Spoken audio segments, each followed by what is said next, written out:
बेचारी लड़की को लेकर के गए, जी तो इससे पूरी बात हो सकती है कोई? जी किस तरीके से नारियों के साथ अत्याचार हो रहा है, जी यौन शोषण हो रहा है। जी दबाव तो डाले हुआ सरकार पर, प्रेशर में तो है, जी लेकिन मुझे आश्चर्य इस बात का है, जब मैं लोगों को लोकसभा और विधानसभा के चुनाव से पहले कह रहा था और आज भी कह रहा हूं कि भारतीय जनता पार्टी की सरकार पूंजीपतियों के पक्ष की सरकार है।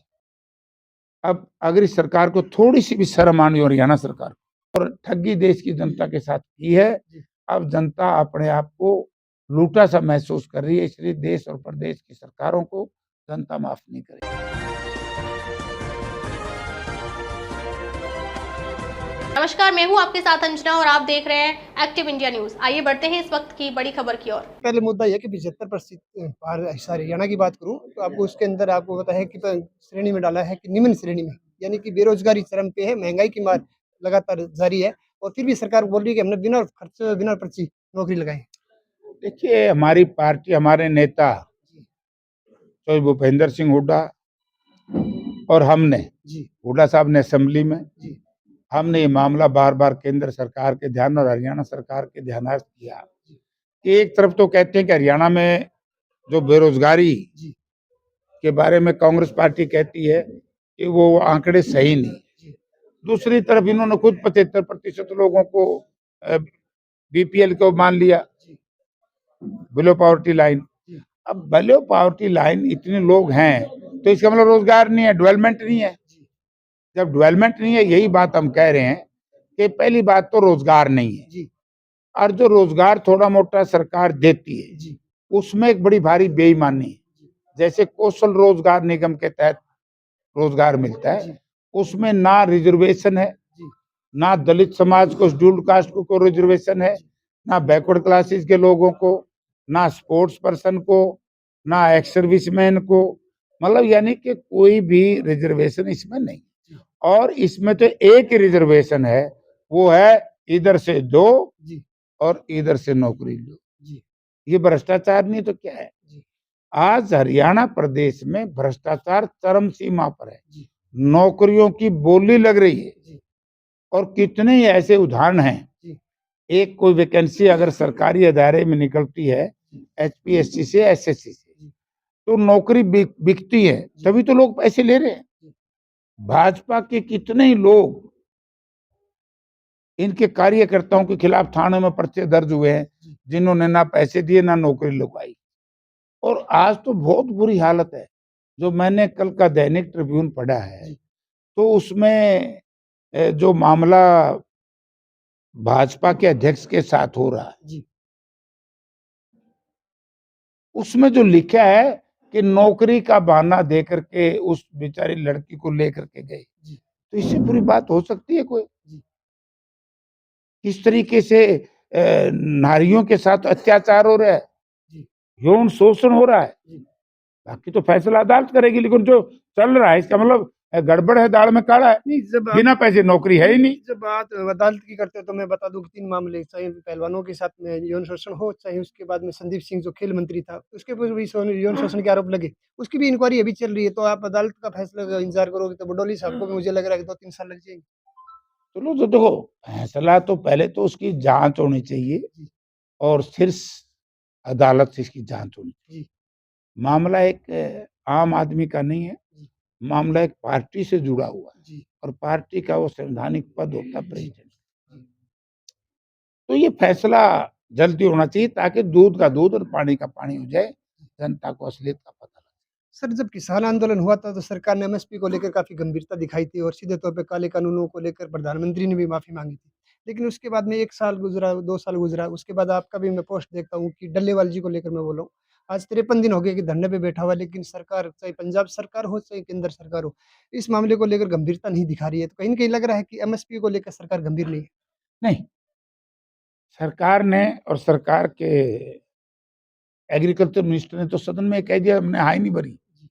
वो तो जब एग्रीकल्चर सेक्रेटरी की चिट्ठी हमने निकाली और हमने लोकसभा में, मैंने खुद ने दी प्रधानमंत्री जी को, प्रधानमंत्री जी चिट्ठी एग्रीकल्चर सेक्रेटरी की है, उसमें जो बातें लिखी गई हैं उसमें ये है। तो केंद्र सरकार मुझे नहीं समझता कि एमएसपी को कानून की गारंटी का दर्जा देगी। बेईमानी है, लोगों को बहका करके। अरे यार, ऐसे ही जुमला है जैसे हर खाते में 15-15 लाख, 2 करोड़ लोगों को रोजगार। तो ऐसे ही एमएसपी जुमला बन करके रहेगी। और डल्लोवाल साहब की जो स्वास्थ्य खराब है, इसके बारे में मैं इतना कहना चाहूंगा कि अगर कोई अनहोनी हुई है, प्रिय घटना घटी, तो इसकी सारी जिम्मेवारी भाजपा की देश और प्रदेश की सरकारों की होगी, किसी और को। दूसरी बात करूँ, जब केंद्र की बात आती है तो जो राहुल गांधी जी हैं, वह प्रतिपक्ष के नेता हैं। कहीं न कहीं ऐसा नहीं लगता कि आपके पास भी 99 सांसद हैं, यदि सभी एक साथ जुट होकर यदि किसानों का समर्थन करें तो सरकार पर दबाव बन सकता है?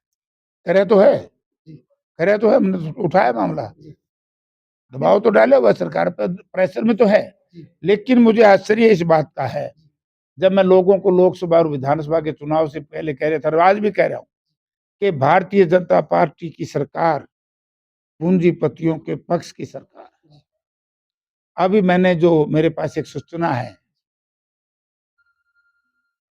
वो सूचना ये है कि अनिल अंबानी हैं, जी, मुकेश अंबानी के छोटे भाई, जी, शायद उसके ऊपर 99, 45 या 50,000 करोड़ कर्जा था, जी, और 4,500 करोड़ में निपटा दिया। जी, 40,000 करोड़ रुपया एक आदमी का माफ, जी, और पूरे भारत के किसानों के सिर पे कर्जा ज्यादा 75 या 80,000 करोड़ है। जी, अगर मजदूर और किसान दोनों को लगा लो, जी, तो 1 लाख करोड़ से ज्यादा कर्जा नहीं है।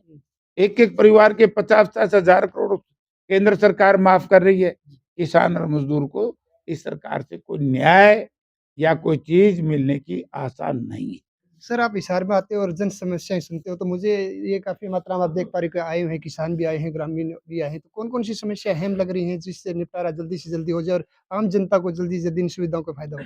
समस्या सबसे बड़ी है, सरकार कैसे बन गई, जी, ये सरकारी समस्या है। जी, यहाँ कोई भी व्यक्ति, आप ये देखिए,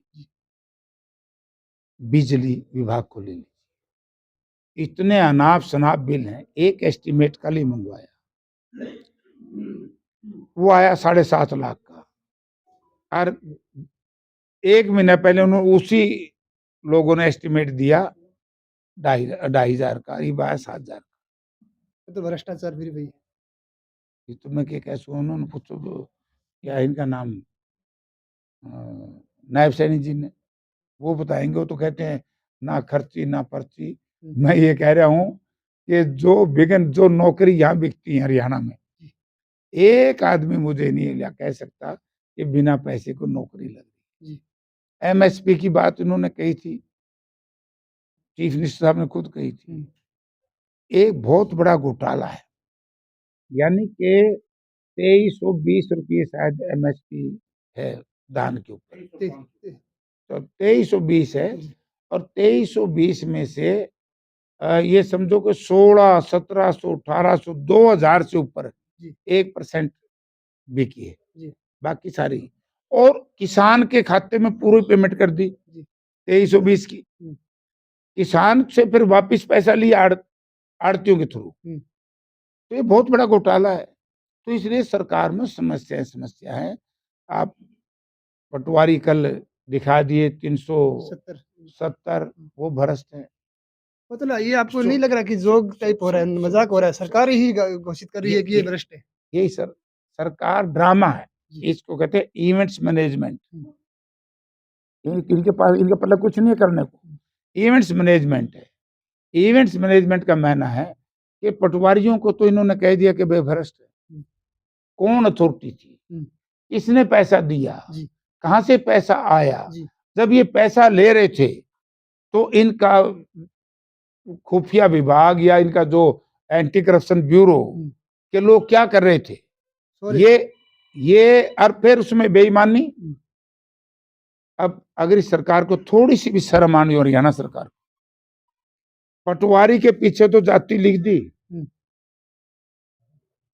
जब कांग्रेस पार्टी लोकसभा में ये कहती है हुँ, बे जातिगत जनगणना कराओ, जी, जातिगत जनगणना, हुँ, उसका बीजेपी विरोध कर रही है। हुँ, अब हार के पीछे जातियां लिख दी, हुँ, तो फिर जनगणना करा लो, जिस जाति का जितना बहुमत हुँ, उसको उतना हिस्सा। ये फूट डालने वाला काम हो रहा है। फूट भी डल दिन पर तो कहीं कर लो इनके और कह रहे हैं कि माड़ा टाइम चल पड़ा बीजेपी, क्योंकि लोगों को इनकी असलियत का बिल्कुल पता लग गया कि इन्होंने ठगी से प्रदेश में सरकार बनाई है और ठगी देश की जनता के साथ की है। अब जनता अपने आप को लूटा सा महसूस कर रही है, इसलिए देश और प्रदेश की सरकारों को जनता माफ नहीं करेगी। बहुत बहुत धन्यवाद सर। आज हमारे साथ थे पूर्व केंद्रीय मंत्री जयप्रकाश जेपी जी। उन्होंने साफ तौर पर कहा कि जनता के हित के लिए सरकार काम नहीं करी। और एक आपको फिर बता दूं, हिमाचल प्रदेश के अंदर गाय और भैंस के ऊपर सरकार ने, आपको बता दूं कि एमएसपी देने की घोषणा की है। तो प्रदेश में पहली कांग्रेस की सरकार होगी जो एमएसपी दे रही है। बने रहिए एक्टिव इंडिया के साथ। तब तक के लिए जय हिंद, जय भारत।